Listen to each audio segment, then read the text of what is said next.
Hi guys, welcome to my YouTube channel. இன்னைக்கு வந்து நம்ம ஒரு சுவையான காரசாரமாக உருளைக்கிழங்கு எப்படி செய்யலான்னு பார்க்கலாம். அதுக்கு ஃபஸ்ட்டு பேன் சூடாக இருக்குது, அதில் கொஞ்சோண்டு எண்ணெய் ஊற்றிக்கலாம்.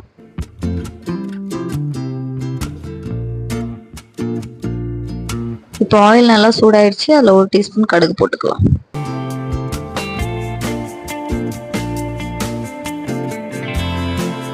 இது கூடவே 1 டீஸ்பூன் ஜீரகம் போட்டுக்கலாம்.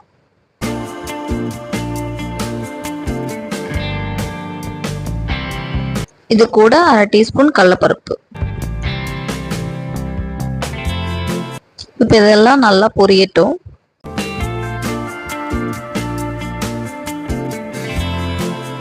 கடுகு, ஜீரகம், கடலைப்பருப்பு நல்லா பொரிஞ்சிருச்சு. நான் இந்த ஸ்டேஜில் ஒரு கைப்பிடி அளவு வெங்காயம் சேர்த்துக்கிறேன். இது நல்லா கோல்டன் ப்ரௌன் ஆகுற வரைக்கும் நல்லா வதக்கி எடுத்துக்கலாம்.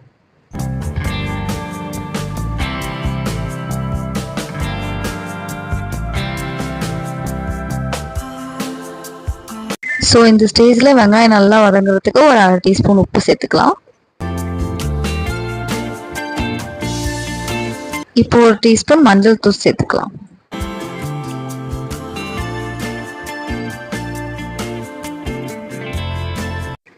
இப்போ இந்த ஸ்டேஜில் நம்ம உருளைக்கிழங்குக்கு ஒரு மசாலா ரெடி பண்ண போகிறோம். அதை எப்படின்னு பார்ப்போம். இதுக்கு 2 மிளகாய் கிள்ளி வச்சிருக்கேன், 4 பல்லு பூண்டை சின்ன சின்னதாக நறுக்கி வச்சிருக்கேன், கொஞ்சம் கருவேப்பிலை.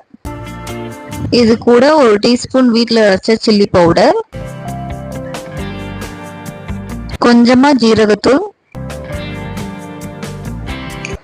ஒரு 1/2 டீஸ்பூன் கரம் மசாலா, ஒரு 1/2 டீஸ்பூன் எண்ணெய்.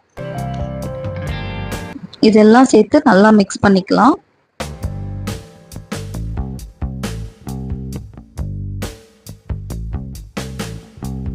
இப்போ வெங்காயம் நல்லா பொன்னிறமாக வதங்கிடுச்சு. ஸோ இந்த டைமில் நம்ம ரெடி பண்ணி வச்சுருந்த மசாலாவை இதோட சேர்த்துக்கலாம். பச்சை வாசனை போகிற வரைக்கும் ஒரு 2 மினிட்ஸ் நல்லா வதக்கி எடுத்துக்கலாம்.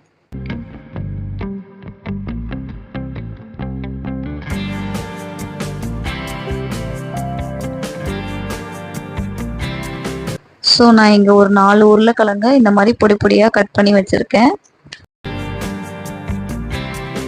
இப்போ மசாலா நல்லா பச்சை வாசனை போகிற அளவுக்கு வதக்கியாச்சு. ஸோ இந்த ஸ்டேஜில் நம்ம கட் பண்ணி வச்சுருக்க உருளைக்கிழங்க கொஞ்சம் கொஞ்சமாக சேர்த்துக்கலாம்.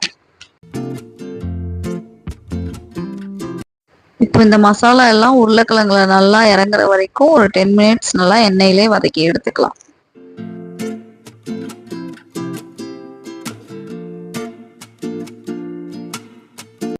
அவ்வளோதான் கைஸ், ஒரு சுவையான காரசாரமான உருளைக்கிழங்கு பொரியல் ரெடி ஆயிடுச்சு. இது வந்து நீங்கள் சுட சுட சாப்பாட்டோட சாம்பார், ரசம், தயிர் சாதம் இதோட வச்சு சாப்பிட்டீங்கன்னா அவ்வளோ சூப்பராக இருக்கும்.